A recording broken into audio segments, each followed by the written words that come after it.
Hi, everyone.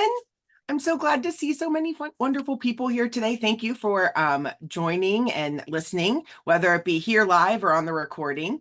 In the chat are links to the Padlet with all of the additional resources that you might need for today. It looks something like this. And there's also a QR code that you could use to access that. So welcome to MTSS and Adolescent Literacy. I'm Michelle Eli, and I'm super excited to be talking with you all today. So let's talk about our objectives.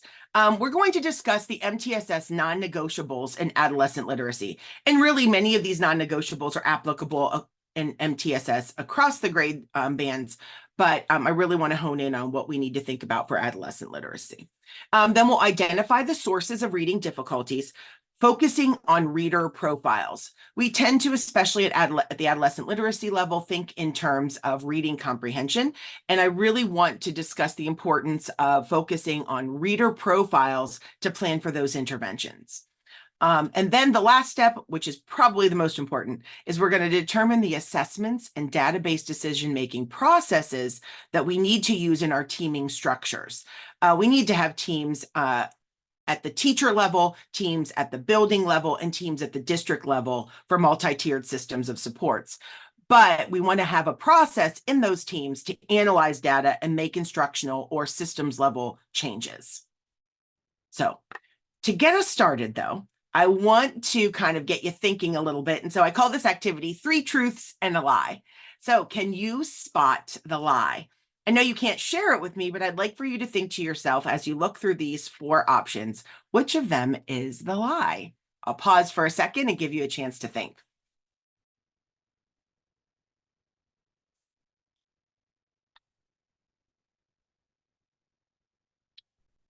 Okay, here we go. I know you weren't dying for the answer, right? So the lie is B. There are many ways to learn to read, and all children learn to read differently. I think this is something that I used to believe wholeheartedly. And I thought that, we had this student who learned to read visually, and this student who learned to read auditorily, and this student who needed the kinesthetic. And now we know, thanks to Stanislaw Dehaene, that when it comes to the reading brain, we all have virtually the same reading or same constraints in the same portions of the reading brain. And we have to activate these processing systems in the reading brain for all students. So it is not, we've now debunked this idea that all children learn to read differently. Now, it's still important to use differentiation, offer multiple modes of learning through universal design for learning, but it's not different kiddos learn to read in different ways. We all have that same reading brain. Okay, now let's get started with MTSS. You're probably familiar with this particular triangle, right? It's very commonly used to represent multi-tiered systems of supports. Recognizing that we have this universal tier, and then we have tier 2 for more intensive interventions, and then tier 3, which are the most intensive interventions. And as we go up the triangle, we are increasing intensification for students. Ultimately, the goal is for at least 80% of our students to be reading at grade level and have their needs met with core instruction alone. But many of you are probably here because you know that more than 20% of your students are struggling to read, right? We aren't meeting that 80% threshold, which is the bare minimum of okay. And we have multiple students who are not reading at grade level. So what I want you to understand about this triangle is that ultimately it's about tier 1 or core instruction plus more. So core plus more needs to kind of be our mantra as we think about interventions. So I'm a recovering high school intervention specialist, and I know that when my students struggled to read in high school, we would pull them from their grade level English language arts class, and we would provide them with this intervention course, right? And now we know that that is the wrong way to do it, that we need to provide core instruction at grade level plus more instruction that are targeted to their specific needs. And then for those students who need it, really intensive interventions, hopefully for the smallest number of students, because those intensive interventions require a lot of additional supports. And then the question I always get is, well, what about students with disabilities? We know that those students with disabilities, they need tier 3. Well, what we know is that students with disabilities are all along this triangle in that they need universal core instruction. Plus, in their specially designed instruction, they're going to get that more, right? Whether it be tier 2 or tier 3, really intensive interventions. So hopefully this brief summary of multi-tiered systems of support kind of gives you an idea of where we're coming from today as we go through these non-negotiables and think about database decision-making to plan for interventions at the adolescent literacy level. So let's get started with part 1. The MTSS non-negotiables. Now, there's a lot of non-negotiables, unfortunately, but when you kind of go through and when you start implementing MTSS, it's not about all of these at the same time, right? We want to make sure that we are planning for implementation and targeting specific things to begin with, right? We can't just kind of throw everything in at one time. So you want to have a plan for implementation of MTSS. So what do districts need to have in place? Well, number one, right, helps if I erase all my annotations. You need to have full administrative support. So it cannot be just a teacher-led initiative. When we're implementing MTSS, we need to make sure that all of the administrators in the district and the building have a very clear understanding of how this works, and they're supporting this process. And that's why the second one, shared leadership teams, are also incredibly important. So we have teams at the teacher level, and these teams are making decisions that are going to be based on classroom instruction and those interventions.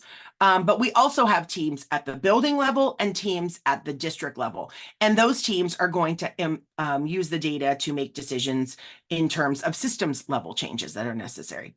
But we have to have both full administrative support and these shared leadership teams in order to accomplish the goals of multi-tiered systems of support. Of supports, plural. The other thing we have to make sure that we have is intervention time in the master schedule. What do I mean by that? Well, if we are thinking from a primary level, we have a master schedule that says when every educator teaches reading, when they, go to gym, art, music, but then also a time that is blocked off just for interventions. At the middle school level, we have a master schedule, right? We can put in a time that is for interventions and it's honored. And it's not, kids aren't being pulled out of core, they have an honored time. And it's kind of like an elective, right? This is an elective that students go to. But at the high school level, now here we have to make sure that we have a course that students can take in order to earn credit in addition to their core instruction. So in addition to English 9, 10, 11, 12, they're also going to have an intervention class that we're not going to call intervention, right? We don't want to do that because who would want to take a class called intervention? But we can call it developmental linguistics and language, right? And in this class, here's where we are teaching our students to read. Because in the past, we would have these intervention times, which ended up being like homework help, right?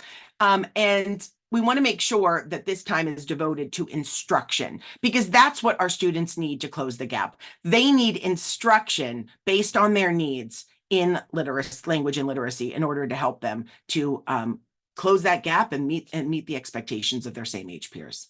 So having this intervention time in the master schedule as an instructional period, as an elective course, and it's at the high school level especially, this is an elective course that only certain students could take, and they get a credit for it. So there's an incentive, right? There's an incentive that they have to go, they have to work, and it doesn't say learning to read, right? Okay. Other things that you have to have quality core instruction. And so that means that all content area teachers have an understanding of literacy across the disciplines and how they can use that in their classrooms. So I am not asking my history teacher or world civilizations or biology teacher to teach my students how to read. That's happening in interventions, right? But what I am asking is for all of those teachers across the disciplines to have some understanding of literacy and what they can do in their core instruction to improve literacy for all learners.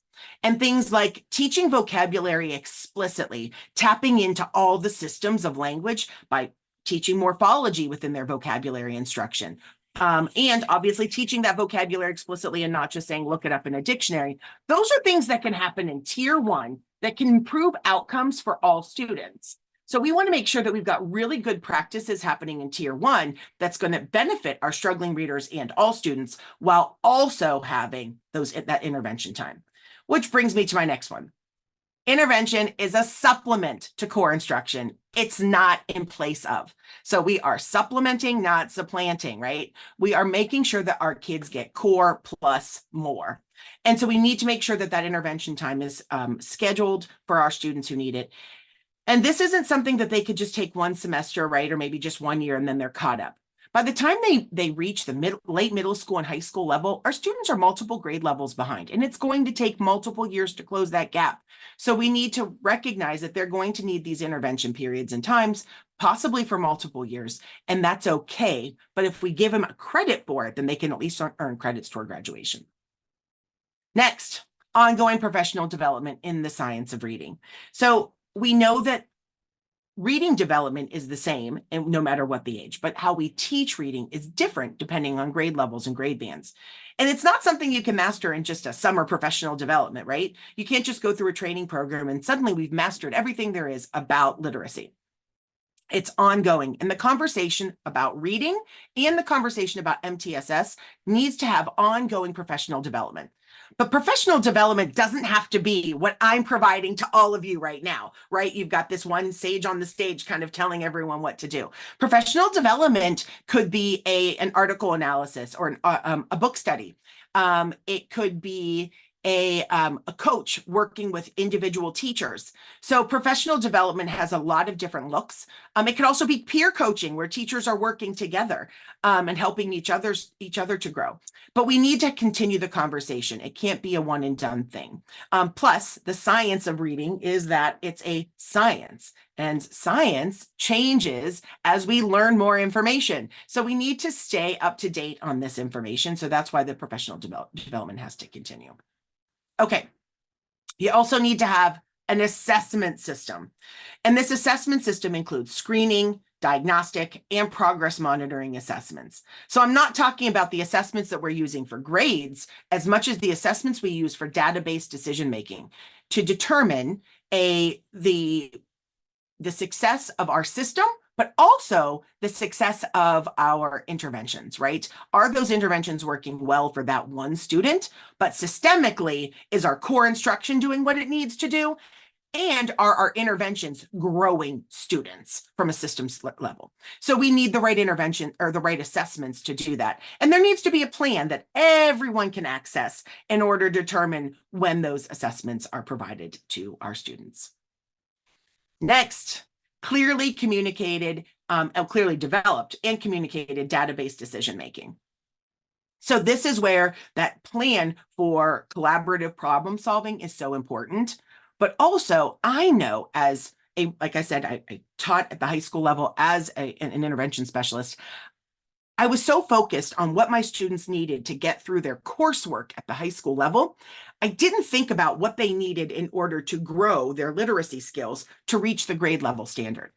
We get really caught up in our content areas at the high school level, but there is a developmental sequence to literacy skills that many folks are not aware of unless they're reading specialists. So we need to have a database decision-making plan also to kind of help us hone in on the specific skills we need to be intervening with based on that progression of literacy skills. So we need to have a collaborative problem-solving model to kind of guide our discussions and our database decision-making from a systems and student level, but then also have a plan to look at the assessment data to figure out what exactly does this student need in their interventions. And last but not least, flexible fidelity. And what do I mean by that? Well, we hear a lot, we need to have fidelity to the instructional programs and practices. And that is absolutely true.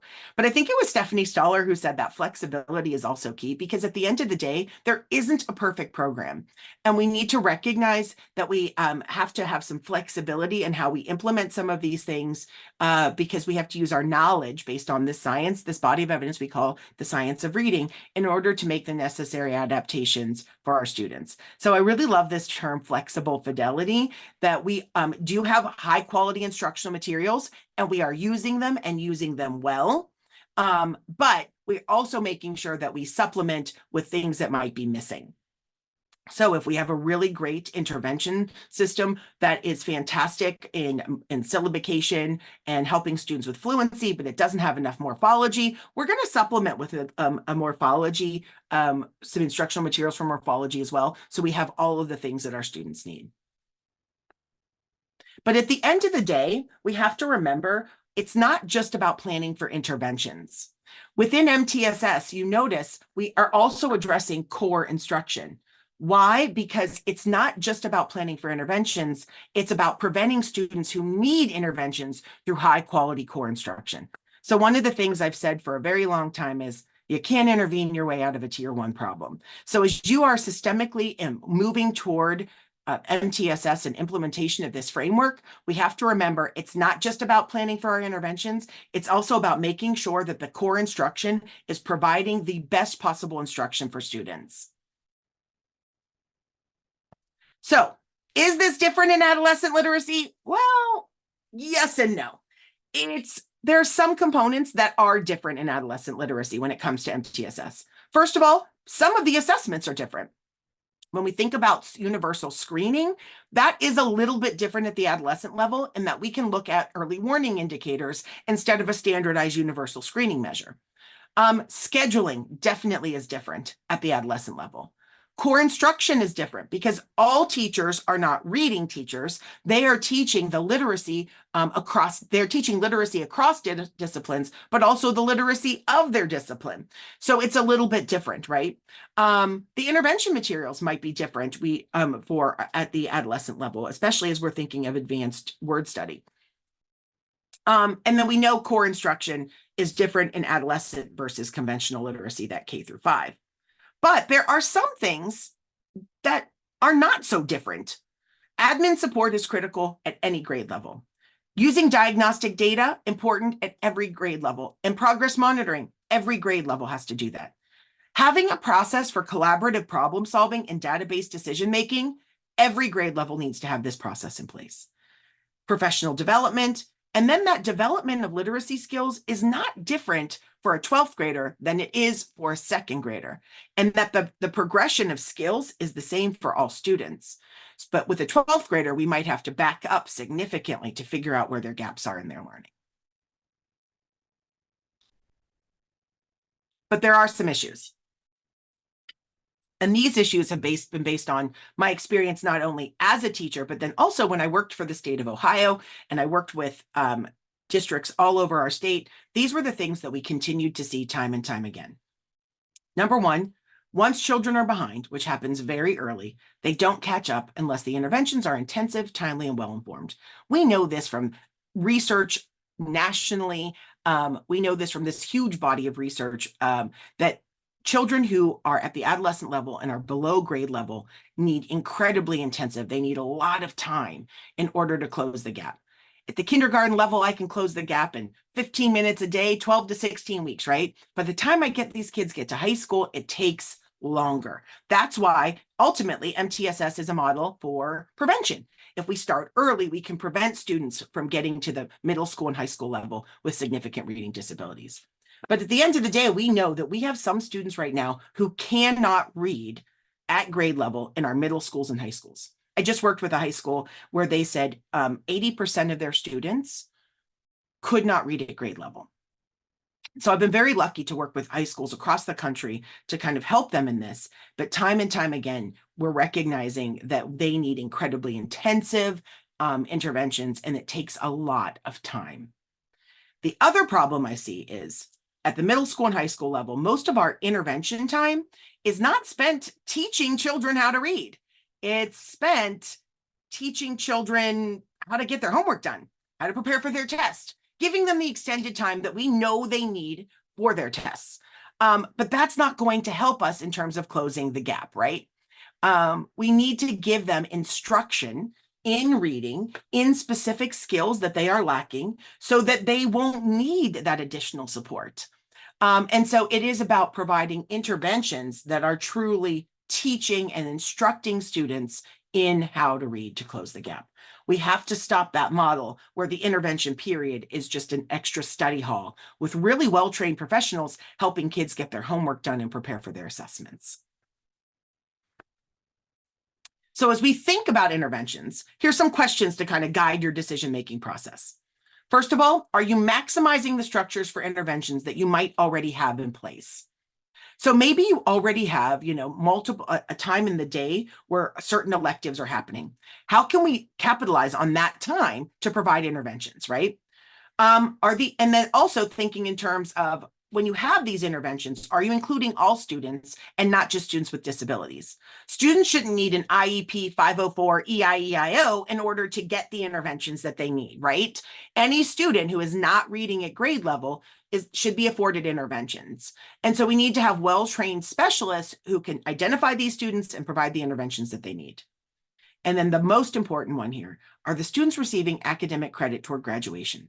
Because we know that the requirements are very tight to get our kids to reach the goal of graduation. And I've worked with a lot of credit recovery schools, recognizing, that's this, we've got to meet these mandates. But we also have to teach them to read, because no matter what field they go into, they are going to need to have literacy skills, right? So we want to provide academic credit for the interventions that they're being provided. So a really helpful tool came out of the state of Michigan, Michigan's MTSS Technical Assistance Center, previously known as My Blissy, if you remember them from those days. And they have this really wonderful brief that I've linked in the Padlet for you. So please go to that Padlet in all of your spare time, right? When you're hanging out and sitting on the beach this summer, go to this Padlet and check it out. And it's called Addressing the Middle School and High School Schedule. And it's a really fantastic resource with some suggestions for how you can capitalize on things you have in place to provide the sufficient, the necessary interventions that our students need.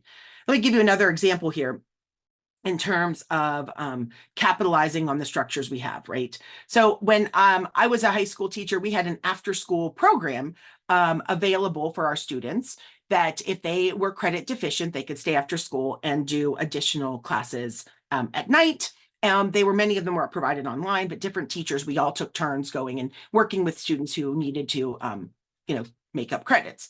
But what an ideal opportunity to put in a course for teaching kids how to read.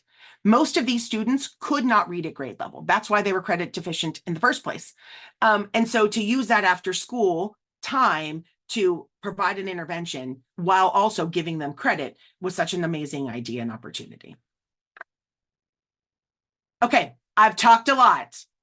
I'm going to give you guys a second.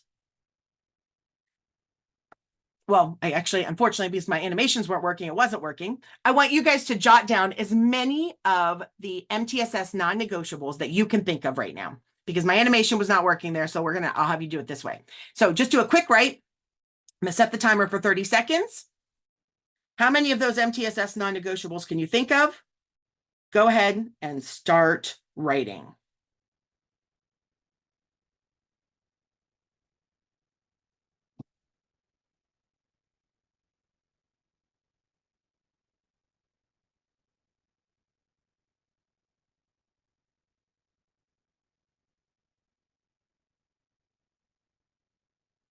We have about 10 seconds left. You're jotting down as many of the MTSS non-negotiables as you can possibly think of.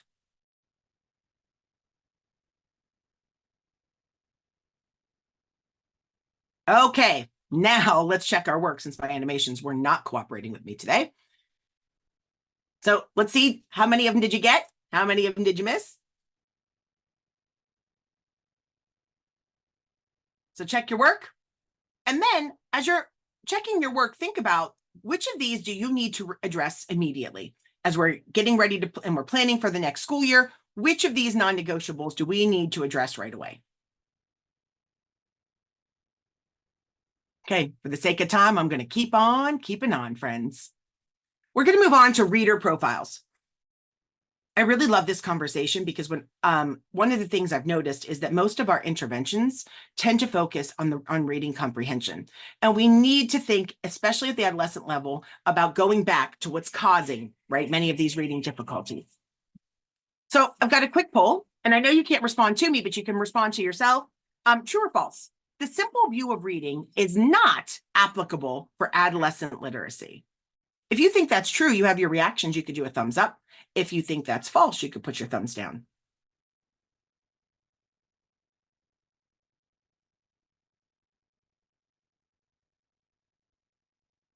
And this one is absolutely false, right?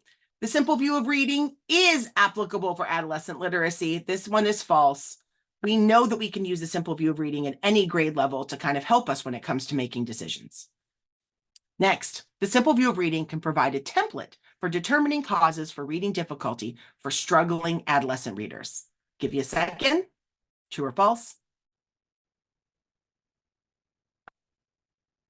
And this one is absolutely true. In fact, as we think of reader profiles, we're going to use the simple view of reading to kind of help us to determine the instructional needs and literacy for our students.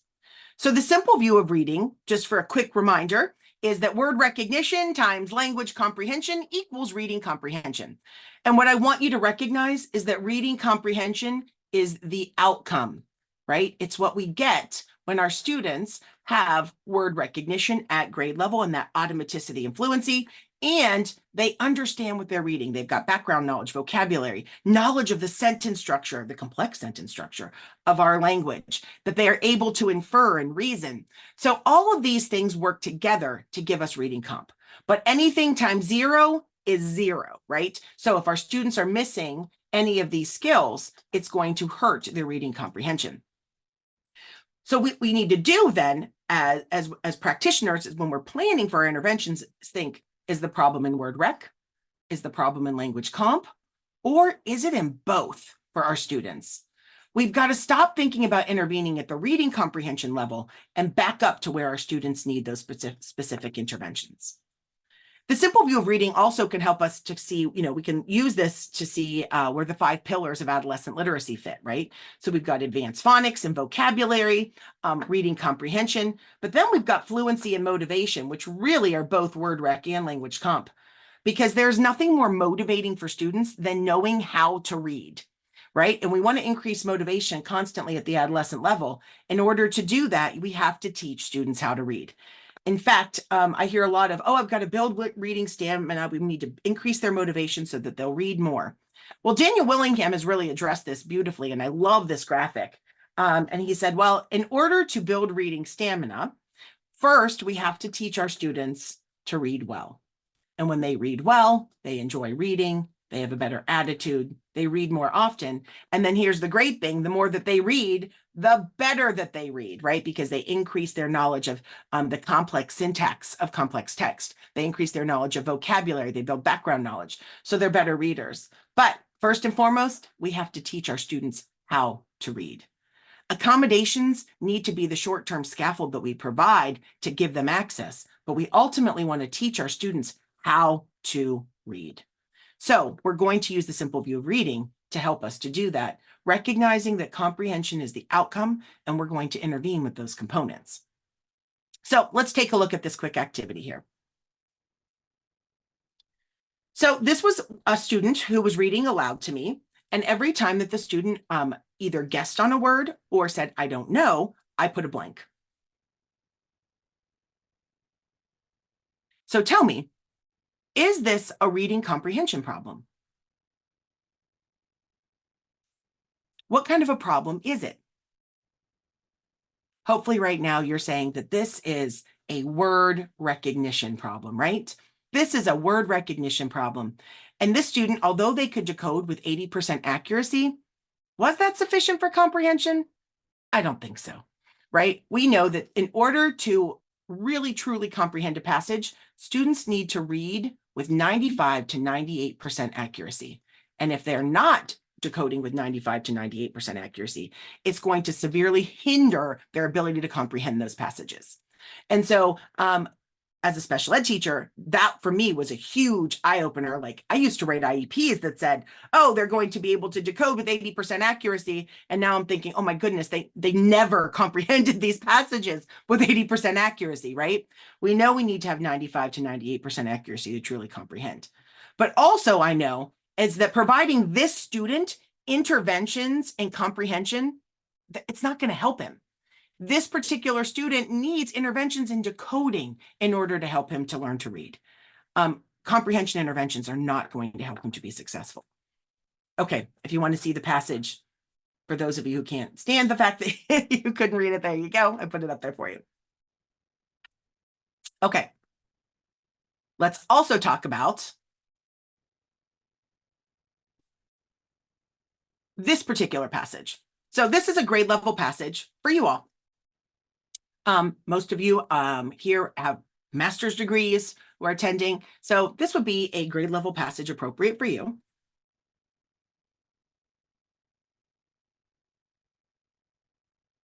So tell me, what's hindering your comprehension? Give you a second to process that. Hopefully you're recognizing that things like background knowledge and vocabulary are really, really hindering your comprehension. And so that means that you need support in language comprehension in these particular passages. And I find that a lot with my students as they are engaging in grade level coursework, that they need the background knowledge and the vocabulary. So my intervention should provide them with that. Maybe I'm going to give them additional texts on a topic. Maybe I'm going to pre-teach or teach concurrently the vocabulary that they're learning in their biology class. In my interventions, I'm going to be providing them additional support with that vocabulary. Because vocabulary, background knowledge, sentence structure, all of those can hinder comprehension. By the way, this is about artificial intelligence. And I do not know enough of the vocabulary to help you all through it. But what I wanted you to see is that comprehension strategies, although they have a place and a role, are not going to help with this unless you have the necessary background knowledge and vocabulary. So as we think of the simple view of reading as our guide to determining a reader profile, one of the tools that you can use that's actually outlined beautifully in the Reading League Defining Guide, which is in the Padlet, is the 4 quadrants. So I'm not sure if you've ever seen the 4 quadrants or subtypes of reading difficulties, but there is a beautiful video from Dr. Tiffany Hogan that is in the Padlet that explains the 4 quadrants. I'm going to do my best to channel Dr. Hogan here and give you a quick summary of these 4 quadrants. So ultimately, our goal is to have all of our students up here. High word rec, high language comprehension, thinking of the simple view of reading. Word rec, language comp, right? Ultimately, that's where I want my students. High word rec, high language comprehension. But I know that I have some students who struggle with decoding. And so these students here, clear this, have poor word recognition, but they have high decoding. And these are the kids that when I would read aloud a passage to them, they do beautifully. And so I would read aloud their tests to them. I would read aloud all their passages to them in their content area classes, and they would do incredibly well. And so this is where many, but not all, of my students with dyslexia might fall. But we have multiple students who cannot read at grade level, many of which are instructional casualties of balanced literacy. So my students who are not reading at grade level, they have poor decoding skills, but they understand when you read it aloud. That's this quadrant. And then we have students who can decode anything we put in front of them, but they don't know what it means. So their weakness is in language comprehension, whether it be in vocabulary, or it be in background knowledge, or the syntax or structure of language, or maybe verbal reasoning. These students, and by the way, as unconstrained skills, these are some pretty challenging skills. Tiffany Hogan would remind us that this is where many of our students with DLD, developmental language disorders, might fall. However, what we tend to see the most of are students who fall down here. And this is where we can see students who have dyslexia, students who have developmental language disorders, both be. And these are students who struggle in both word rec and language comprehension.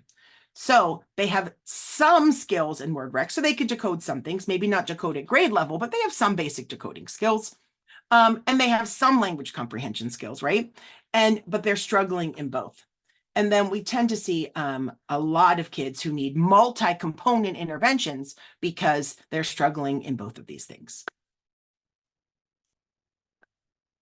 So we call these the reader profiles, right? And when we're thinking about this, these subtypes of reading difficulties, we're thinking of reader profiles. And I'm going to kind of take you through and give you a very brief, but we've got some additional resources in the Padlet, including Louise Swirling's fantastic book on this topic.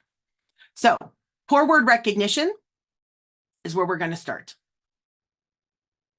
And that is this bottom right-hand quadrant, poor word rec, high language comp.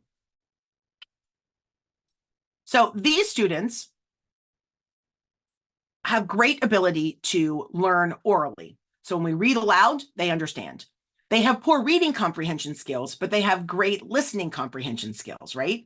So when things are read aloud, they do a fantastic job. They've got vocabulary knowledge, background knowledge, but what they need is instruction in fluency, decoding, and also possibly phonemic awareness, right?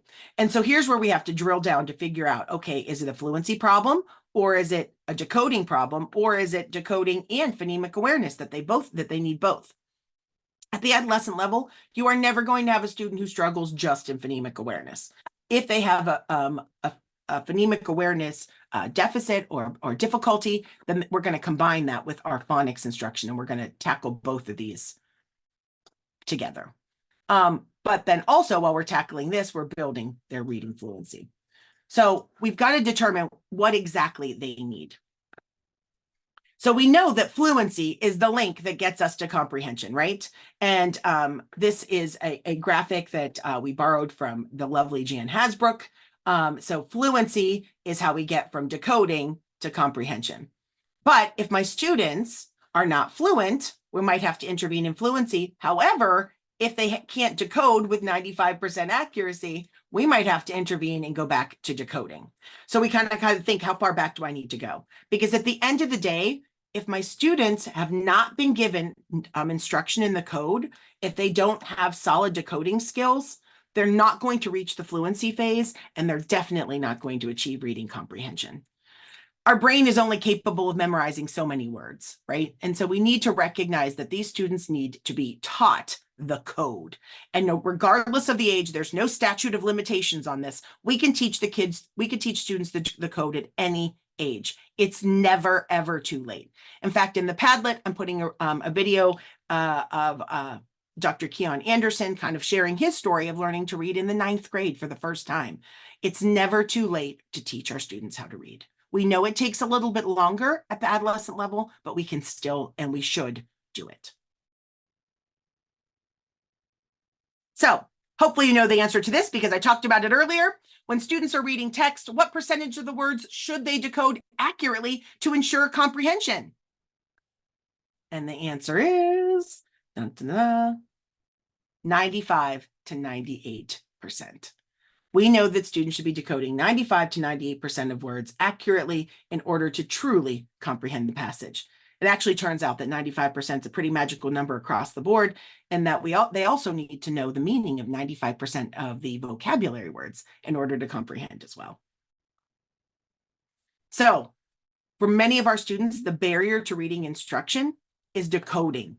They cannot, and whether it's through dyslexia or dyslexia or anything else, they don't have the knowledge of the code in order to unlock the meaning from these passages. So for this reason, I love this quote from Anita Archer. Joe Torgerson has a similar quote. There's no comprehension strategy powerful enough to compensate for the fact that you can't read those words. So at any age, if they can't decode, we've got to go back and teach them how to. We cannot accommodate for that. We owe it to our children to teach them the code. Okay, now let's take a look at poor language comprehension. So we're up here in the top left quadrant. So students with poor language comprehension can decode well. They often they read every single word, but they don't know what those words mean. They have lacked understanding of the words. Now, fluency may be a strength, and let me explain why I have may here. Fluency could be a strength, but they could also be disfluent. And one of the reasons they may be disfluent goes back to this idea that fluency, going back here, really relates to both word rec and language comprehension. Students who are fluent readers can decode all of the words, but they also understand what they're reading simultaneously as they're reading it. They're processing it as they're reading it. So fluency sometimes gets bogged down because kids don't know what those words mean, or they lack an understanding of those words as they're reading them. So that's why fluency may be a strength, but it still may be a weakness as well. So kids who have poor language comprehension might need interventions in vocabulary, background knowledge, language structures, syntax, verbal reasoning, or oral vocabulary and listening comprehension. The problem is we've got to kind of drill down and figure out where we need to intervene with these students. And again, a multi-component intervention is probably going to be necessary. So if you feel like you are not strong in some of these areas, for example, syntax is a topic that's incredibly important. I did give you some additional resources in the Padlet to kind of help you with that. But the biggest contributor here when it comes to language comprehension is vocabulary. We know that vocabulary has a huge impact on reading comprehension, and our students need to be able to understand the meaning of 95% of those words. But look here, this study, vocabulary accounts for 50 to 60% of the variance in reading comprehension. Pretty impressive, right? We know that vocabulary contributes to reading comp.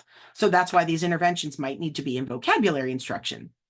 So as we think about that, we're going to offer at the adolescent level, especially vocabulary instruction related to the text that the students are reading in core instruction.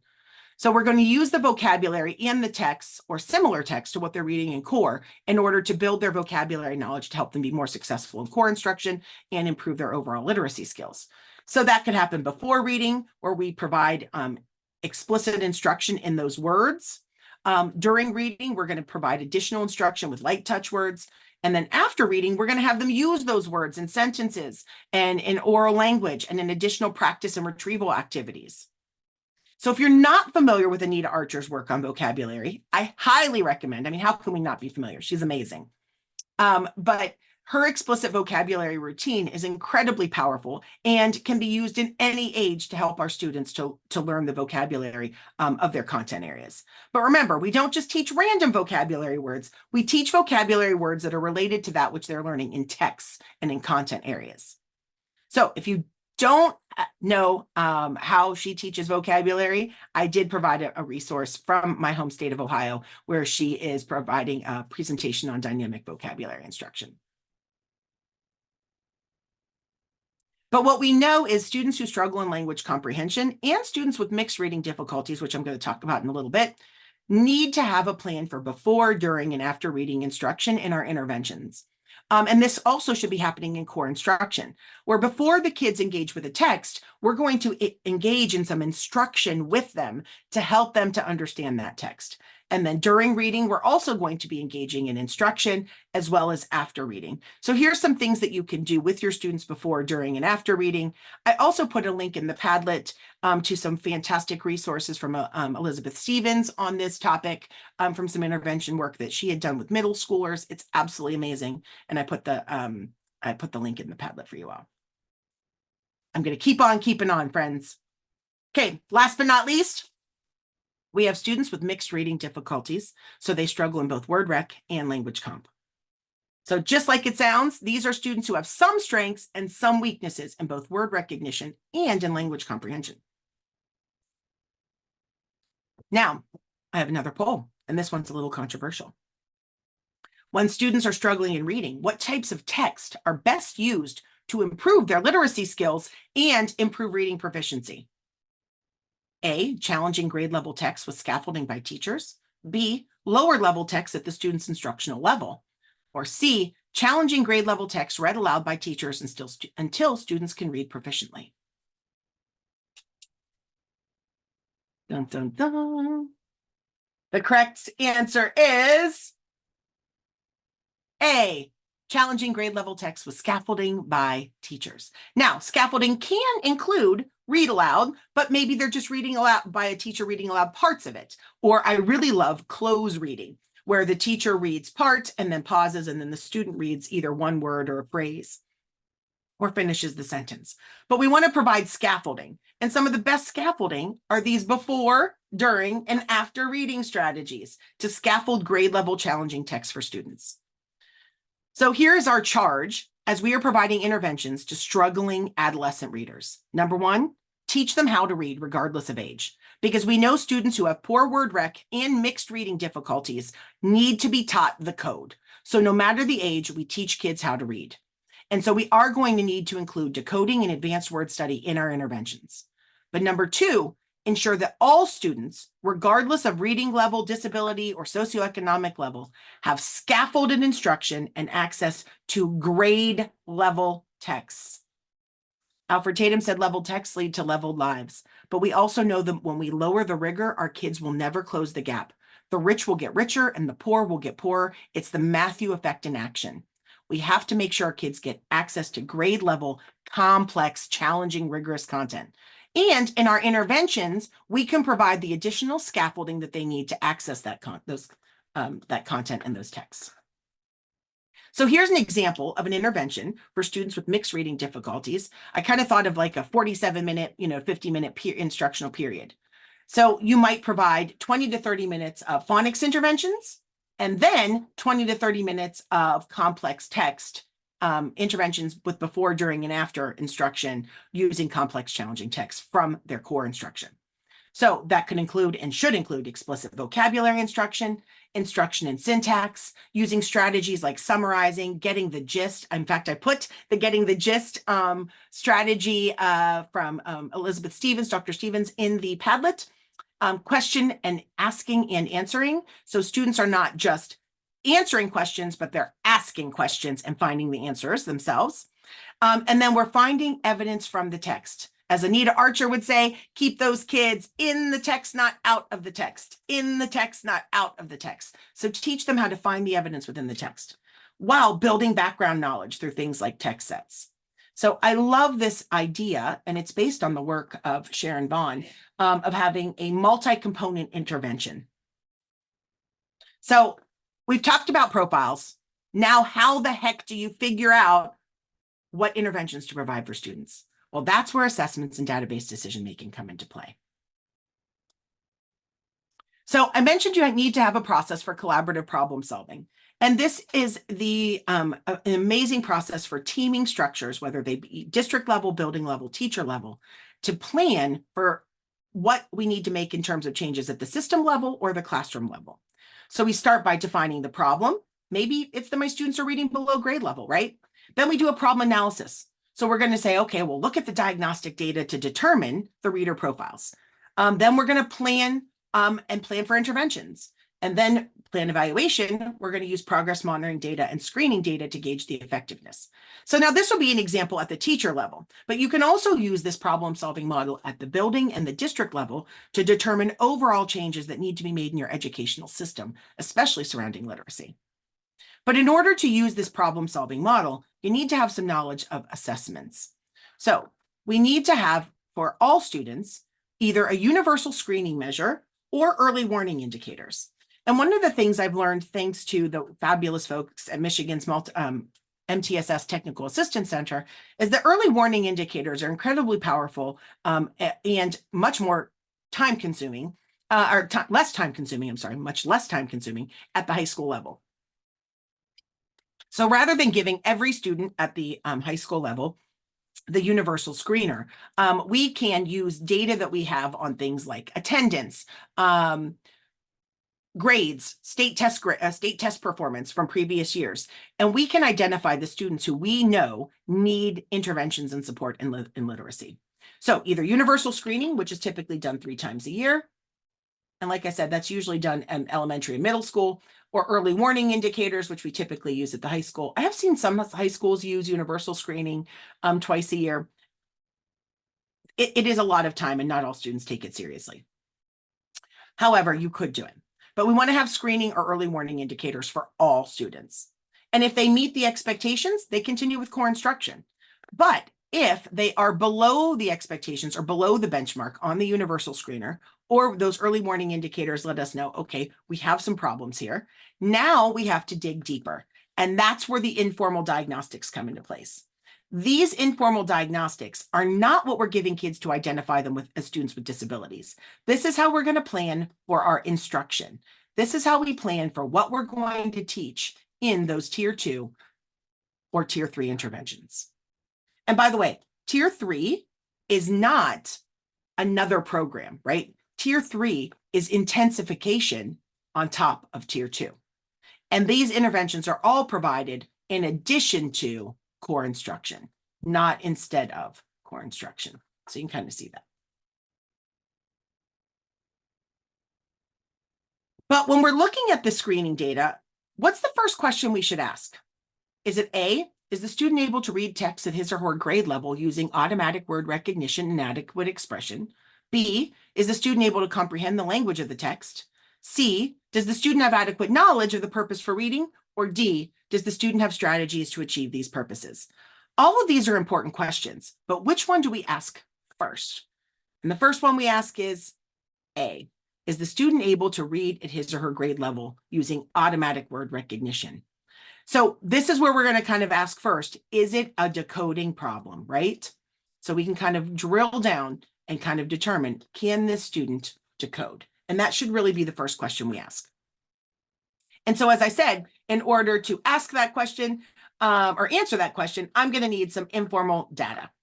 And these informal diagnostic assessments, they take a little longer to administer than a screener, which is really, really efficient. Informal diagnostic data takes longer to administer. So we only want to provide these assessments to students who absolutely we recognize need them and they have some reading difficulties. So I've given you some examples in the Padlet and in the slides of informal diagnostic assessments you could use for phonemic awareness, for phonics, as well as vocabulary and overall language comprehension. You'll notice that the Maze assessment and the ORF assessment are listed here. And that's because many of the screeners used at the middle school level, and especially, with early warning indicators at the high school level, we aren't administering an ORF or a Maze, although we should be at the middle school level because they're fantastic. But if our students are using a universal screener that doesn't use an ORF or a Maze, I always recommend that we kind of give that next to kind of give us a little bit more data in terms of my students' decoding skills and comprehension skills. So I created this flow chart based on something that we made in the state of Ohio, really to kind of help us understand how do we plan for those interventions? How do we drill down? If we know it's not reading comprehension because that's the outcome, how do we drill down? Well, we start with those universal screener or the early warning indicators at the high school level, right? If they're below benchmark, we are going to give an oral reading fluency measure and a Maze assessment. Why? Because the oral reading fluency measure is going to let me know if decoding is a problem. The Maze assessment tells me if we've got some language comprehension issues. And then if the oral reading fluency is below benchmark, now I've got to drill down and figure out what are my kids' decoding needs? Do I have to start at multisyllabic words? Do I need to focus on morphology? Or do I have to go all the way back to vowel teams, right? So the decoding survey and a phonological awareness assessment are going to help me figure out what my students' decoding needs are. By the way, decoding surveys should have nonsense words. That's super important to rule out those guessers. And then we use that to plan for intervention. And then on the language comp side, the ORF, because we know if kids can't read fluently, but they can read accurately, that maybe there's a vocabulary problem. And the Maze assessment is overall kind of that reading comprehension assessment. We can drill down with a vocabulary diagnostic assessment, but I also like to look at writing samples. I like to look at their sentence structure, and then I do some listening comprehension work with students to kind of determine, okay, what is their verbal reasoning skills? And then we can use this to plan for interventions in language comprehension. Now, I know I'm going through this very quickly, but I wanted to give you an idea of kind of where to start with this, right? So this right here, this flow chart is great for at the teacher level to figure out how to drill down into the data and determine the reader profiles of students. But as we're looking at our assessment system, I want you to avoid some of these pitfalls. Number one, don't use more than one screener. I see a lot of schools that screen a ton. So they've got MAP, plus they've got DIBELS, and they're doing multiple screeners. You don't need multiple screeners. You only need one screener. And at the high school level, you really could use early warning indicators. You don't have to use a screener, or you could use those early warning indicators and save yourself a lot of time. When it comes to intervention-based diagnostics or those informal diagnostic assessments, don't use assessments that assign a reading level. That's not helpful for my kids. the reading level doesn't tell me anything. Plus, they take a ton of time to administer. So take back time. Focus on informal diagnostic assessments like the ones that I've shared here. And there are more, I promise, but the ones that are going to give us data exactly on what we need to do in our interventions. We don't want to give diagnostic assessments to all kids. Again, we don't have that kind of time. Just administer it to the students that the universal screener has identified are below benchmark. And we really don't want to use teacher-created assessments. We want to use assessments that we know are going to help us pinpoint the specific skills. Last, progress monitoring. We need to progress monitor regularly, but we want to progress monitor after we teach. So we want to teach first and then progress monitor. But we need to have a schedule. So if you don't have a schedule for progress monitoring, that's a red flag. So there should be some sort of documented schedule that says every 2 weeks, students who are receiving interventions, they're going to get this particular CBM as a progress monitor, and we're going to track that data. We also want to track it and analyze it for growth. So those meetings, we need to have meetings that are looking at that growth to make sure our students are making sufficient progress. And we need to have a process to either intensify those interventions, adjust the interventions, or if students are meeting the grade level or they're meeting their benchmark goals, we can discontinue them. And don't use progress monitoring that are timely to administer. They should take you 1 minute. CBMs are super short. We want to have really quick, efficient progress monitoring assessments. Because all of those assessments are going to be used within the collaborative problem solving process to not only analyze our problem, plan for our solutions, whether they be interventions for students or systemic level, but also evaluate what we're doing in terms of instruction. I've given you guys a lot to process here today. I've got a quick true and false to wrap up my session, and then we're going to open it up for some questions and answers. Okay, so you've got some reaction tools. Let's use them. If you think the answer is true, thumbs up. If you think it's false, thumbs down. First one, number one, I really should have numbered these. It is okay to provide interventions instead of core instruction. True or false? Use some of those reactions. Thumbs up, thumbs down. Right, this one is false, right? We do not want to provide interventions instead of core instruction. We want to provide those interventions in addition to core plus more. Number two, all students who struggle with reading should receive the same interventions in Tier 2.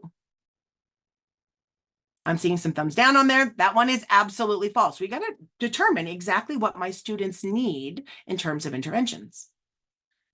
Number three, universal screening measures and early warning indicators identify students who need additional reading support and instruction. I'm seeing some thumbs up. That one is absolutely true. Nice. Number four, students should have a documented plan to determine necessary interventions based on data. That one is also true, whether it's a flow chart, but we definitely want to have a plan. And number five, most students who struggle in middle school and high school will need interventions in reading comprehension. We know that many of these kids struggle with reading comprehension, but remember, reading comprehension is the outcome. So we need to back up and see what is causing that problem, decoding or language comprehension, or possibly both, to provide the necessary interventions that they need. So, takeaways. Allocate some instructional time for interventions in addition to core instruction. Have an intervention period. That's super important. Use intervention-based diagnostic data, or that informal diagnostic. I really like just saying informal diagnostic data in order to determine the intervention needs. And then we're going to use this to think in terms of the progression of literacy skills to plan where I'm going to start my interventions. And then align those interventions to the reader profile, remembering that reading comprehension is the outcome. Okay, friends, this is where I open it up for questions. I would love to answer any questions that you guys have. And if you have more questions, you could reach me at either of those email addresses. I'm an assistant professor at Marietta College. I'm the president of the Reading League Ohio. I talk literacy all the time, and I'd be happy to continue this conversation with any of you.